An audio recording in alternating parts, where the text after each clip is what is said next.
Bonjour, aujourd'hui je voulais vous emmener dans la lecture de la Bible avec moi. J'ai déjà lu les passages, je fais déjà mes annotations, mais je voulais lire avec vous, vous raconter ce que moi j'ai compris. Et puis j'ai aussi pris mon petit carnet de prière pour vous montrer ce que j'avais fait ce jour-là. Voilà, comme ça on partage nos moments de lecture de la Bible ensemble. Donc le passage c'est Romains 4. Et c'est parti. Alors, je suis désolée, j'essaie de filmer au mieux. Je vous laisse le temps peut-être de mettre pause et puis d'aller chercher votre Bible parce que la luminosité c'est le soir et du coup elle est peut-être pas terrible. Voilà, c'est parti. Que dirons-nous donc d'Abraham notre ancêtre? Qu'a-t-il obtenu par ses propres efforts? Si Abraham a été considéré comme juste sur la base de ses œuvres, il a de quoi se montrer fier, mais non devant Dieu. En effet, que dit l'Écriture? Abraham a eu confiance en Dieu et cela lui a compté comme justice.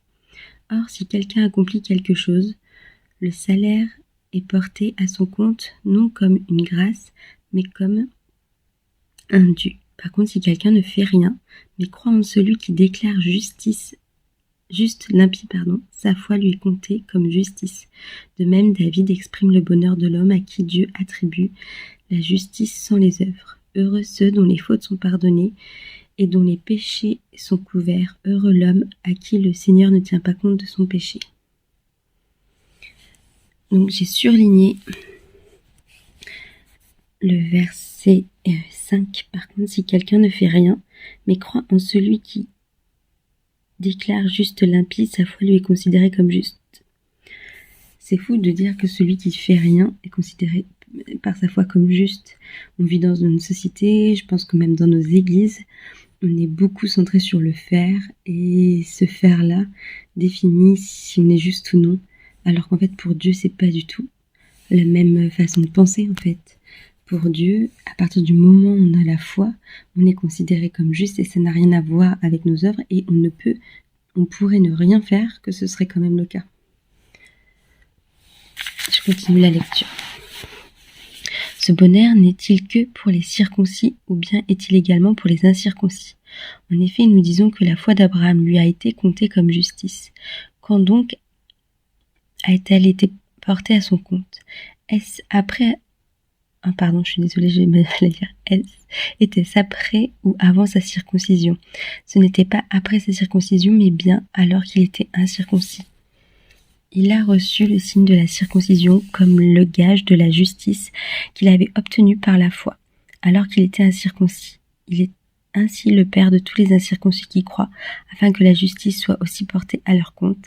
Il est aussi le père des circoncis qui ne se contentent pas d'être circoncis, mais qui marchent aussi sur les traces de la foi de notre ancêtre Abraham quand il était encore incirconcis. Dans ce passage-là, ça parle de l'actualité des apôtres après la mort de Jésus, le fait que les non-juifs se convertissent, tout ça, mais je trouve que ça parle aussi que Dieu il a un plan parfait et qu'il a goupillé les choses d'une façon où au final on sait d'avance, ça a du sens en fait son plan. C'est le Dieu du peuple juif et en même temps il avait prévu les choses pour que les non-juifs puissent aussi se dire mais si en fait on est aussi son peuple. Et quand on dit ça, finalement, qu'Abraham, il était juste avant d'être circoncis, et que c'est pas la circoncision qui fait la justice, finalement, Abraham, qui est notre père à tous, finalement, il englobe tout le monde tout d'un coup, et Dieu, il avait tout prévu, quoi. Voilà ma façon de voir les choses. Je continue la lecture. Verset 13. En effet, ce n'est pas par la loi que la promesse de recevoir le monde en héritage a été faite à Abraham ou à sa descendance, mais c'est par la justice de la foi. Car si on devient héritier par la loi, la foi est dépourvue de sens et la promesse sans effet. En effet, la loi produit la colère de Dieu, puisque là où il n'y a pas de loi, il n'y a pas non plus de transgression. Là, j'ai encore fait des annotations, des surlignages sur le verset 13 et le verset 15. Finalement, s'il n'y avait pas la loi, on n'aurait pas l'impression de la transgresser et il n'y aurait pas la grâce non plus du coup. C'est un peu comme c'est ces proverbes un petit peu de pour apprécier le beau temps, il faut des jours de pluie, c'est un petit peu, ça me fait penser à ça. J'ai noté l'importance de la foi par rapport à la loi et les œuvres. C'est seulement par la foi que nous devenons héritiers de Dieu, afin que ce soit par grâce. Et du coup que la promesse aussi s'accomplisse. C'est donc verset 16, c'est donc par la foi que l'on devient héritier, pour que ce soit par grâce et que la promesse soit assurée à toute la descendance, non seulement à celle qui dépend de la loi, mais aussi à celle qui a la foi d'Abraham. En effet, Abraham est notre père à tous, comme cela est d'ailleurs écrit. Je t'ai établi père d'un grand nombre de nations. Il est notre père devant le Dieu en qui il a cru, le Dieu qui donne la vie aux morts et appelle ce qui n'existe pas à l'existence. J'ai surligné la fin du verset 17. J'ai noté, mon Dieu appelle à l'existence ce qui n'existe pas. Pour moi, la guérison, la paix, la joie, enfin ce qui n'existe pas, la paix, la joie, elle existe, mais en abondance. Pour moi, c'est hyper important cette phrase. Le Dieu qui appelle, qui donne la vie aux morts et appelle ce qui n'existe pas à l'existence. Je sais pas, j'ai comme envie de la ruminer cette phrase parce que c'est vraiment la foi et c'est vraiment ce que Dieu fait dans nos vies. Et si on a foi en ça, on va le voir s'accomplir. Verset 18. Espérant comme contre toute espérance, Abraham a cru et est ainsi devenu le père d'un grand nombre de nations, conformément à ce qui lui avait été dit. Telle sera ta descendance. Sans faiblir dans la foi, il n'a pas considéré que son corps était déjà usé, puisqu'il avait près de 100 ans, ni que Sarah n'était plus en état d'avoir des enfants. Il n'a pas douté, par incrédulité, de la promesse de Dieu, mais il a été fortifié par la foi et il a rendu gloire à Dieu, car il avait la pleine conviction que ce que Dieu promet, il peut aussi l'accomplir. Ça aussi, je l'ai surligné. J'ai noté que la foi nous fortifie et que c'était important d'avoir de la gratitude, avoir la pleine conviction que ce que Dieu promet, il peut l'accomplir. C'est pourquoi cela lui a été compté comme justice. Or, ce n'est pas pour lui seulement qu'il est écrit que la foi a été portée à son compte, mais c'est aussi pour nous. Elle sera portée à notre compte, puisque nous croyons en celui qui a ressuscité Jésus, notre Seigneur, lui qui a été donné à cause de nos fautes et qui est ressuscité à cause de notre justification. Voilà ce que j'ai noté pour le chapitre 4. Et ces versets qui étaient importants pour moi. Et du coup, ce jour-là, j'ai fait dans mon carnet de prière une page comme celle-ci. Donc les versets du jour, bien le verset 17, il est notre Père devant le Dieu en qui il a cru, et le Dieu qui donne la vie aux morts et appelle ceux qui n'existent pas à l'existence. Et aussi le verset 21, car il avait la pleine conviction que ce que Dieu promet, il peut aussi l'accomplir. Dans la partie adoration, j'ai noté « Seigneur, merci car tu as choisi de nous sauver par grâce, à cause de la foi et non à cause de nos actes, puisque nul n'était digne d'être sauvé. Tu as choisi une voie différente de la bonté et de l'amour. Cela semble impossible aux yeux des hommes, car rien ne semble gratuit dans la vie. Nous croyons que nous pouvons compter que sur nous-mêmes. Avec toi, c'est tout l'inverse. » Au niveau des confessions, j'avais noté que hier soir, je m'étais énervée pour des broutilles. Tout ça parce que les choses ne se sont pas passées comme prévu. Que je m'énerve moins fort quand Victoria n'est pas comme j'aimerais, mais j'ai encore de l'énervement et elle doit le sentir. Du coup, je demandais pardon pour ça à Dieu. Dans la partie sanctification, j'ai noté « Seigneur, fais grandir mon amour pour toi, ma foi et mon espérance en toi, car c'est ce qui compte le plus. C'est le premier commandement, tu aimeras ton Dieu de tout ton cœur et de toute ton âme. De là découle l'amour des autres et l'amour de soi, la paix et la joie. » En requête du jour, j'avais demandé à Dieu une journée reposante, mais aussi riche de sens, que je me couche joyeuse et comblée, et que je permette de bien prendre soin aussi de Victoria. En gratitude, j'avais noté ce temps calme avec toi ce matin, une nuit de 7 heures de sommeil d'affilée, mon mari et ma fille, et les vacances ensemble qui approchent. Et ce que j'ai appris, le plus important, c'est la foi, croire que Jésus est mort pour nous, que Dieu peut tout accomplir et qu'il nous aime et prend soin de nous. Voilà un petit peu, c'était il y a 2 jours, je crois. Non, c'était avant-hier. Ce que j'avais noté. Et puis, je voulais lire avec vous le verset suivant. C'est ce que j'ai fait ce matin. Chapitre 5. Ainsi donc, déclarés justes sur la base de la foi, nous avons la paix avec Dieu par l'intermédiaire de notre Seigneur Jésus-Christ. C'est aussi pour son intermédiaire que nous avons accès par la foi à cette grâce dans laquelle nous tenons ferme et nous plaçons notre fierté dans l'espérance de prendre part à la gloire de Dieu. J'ai surligné les mots paix, grâce, fierté, espérance. C'est vraiment des choses hyper positives, hyper inspirantes.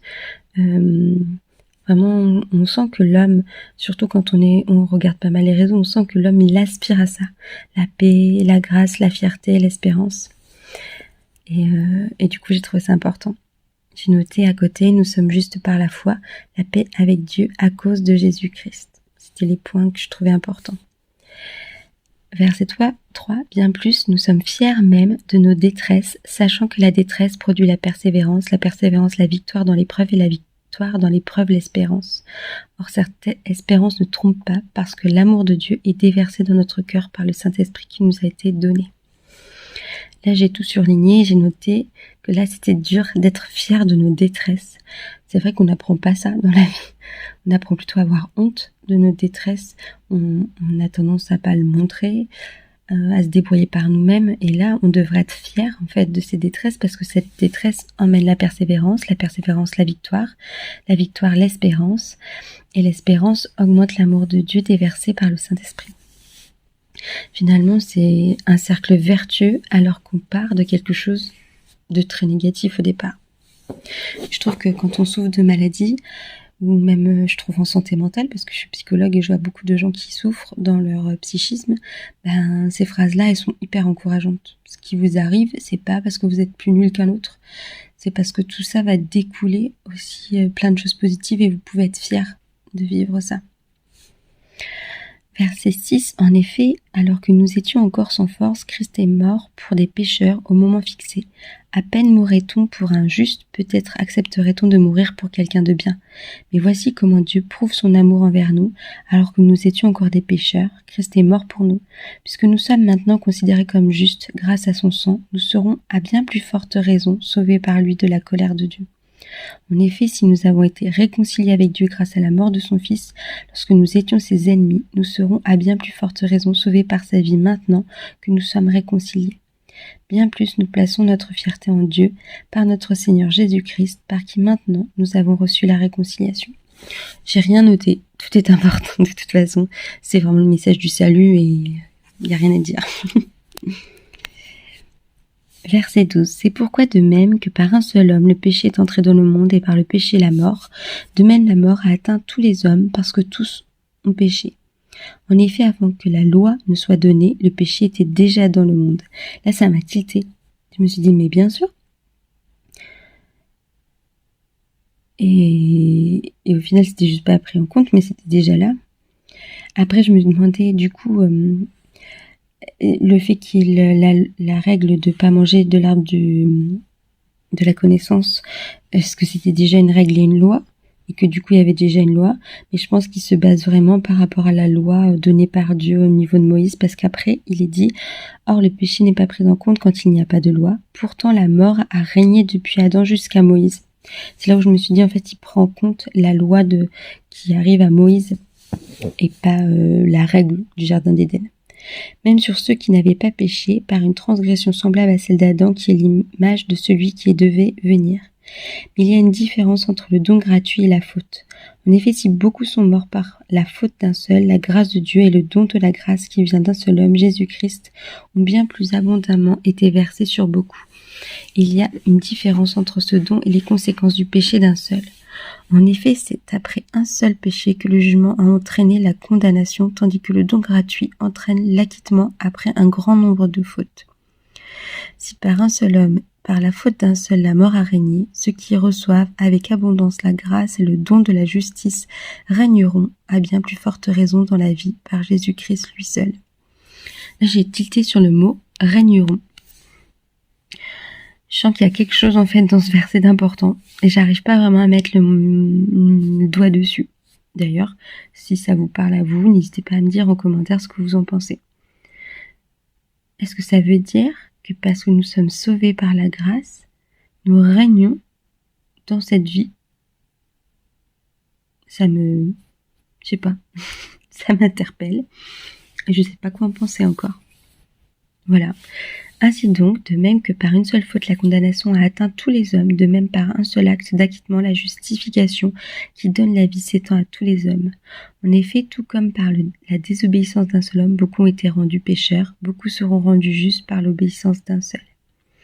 Et là, je trouve que le temps, il est important. Il parle, tout comme par la désobéissance d'un homme, ont été rendus pécheurs, le passé, beaucoup seront rendus, le futur. Donc c'est encore à l'œuvre.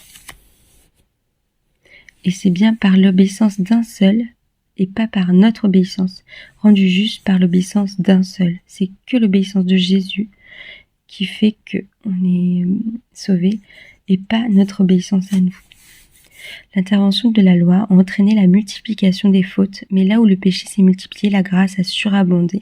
Ainsi de même que le péché a régné par la mort, de même la grâce règne par la justice, pour la vie éternelle, par Jésus-Christ notre Sauveur. Là je me dis, mince, c'est dommage, parce que si il n'y avait pas la loi, elle a aggravé la situation, pourquoi du coup il y a eu la loi? Et en même temps, du coup, c'est un verset qu'on connaît vachement, là où le péché s'est multiplié, la grâce a surabondé. Donc, quelque part, il fallait qu'il y ait la loi pour qu'il y ait pleinement, pour qu'on comprenne pleinement aussi l'ampleur de la grâce. En tout cas, je le comprends comme ça sur le moment quand je lis. Voilà. Bon, j'espère que ces petits moments de lecture et l'exemple de mes prières vous auront inspiré. Bon, vraiment, je le fais sans prétention. C'est vraiment purement ce qui me passe par la tête. Je sais pas ce que je comprends est juste ou non. Je remets ça dans la prière et j'adorerais débattre avec vous en commentaire si vous avez des avis différents ou si vous voyez des choses que je n'ai pas vues. Et puis je vous souhaite une belle semaine. J'espère que ce type de vidéo vous a plu et je vous dis à bientôt.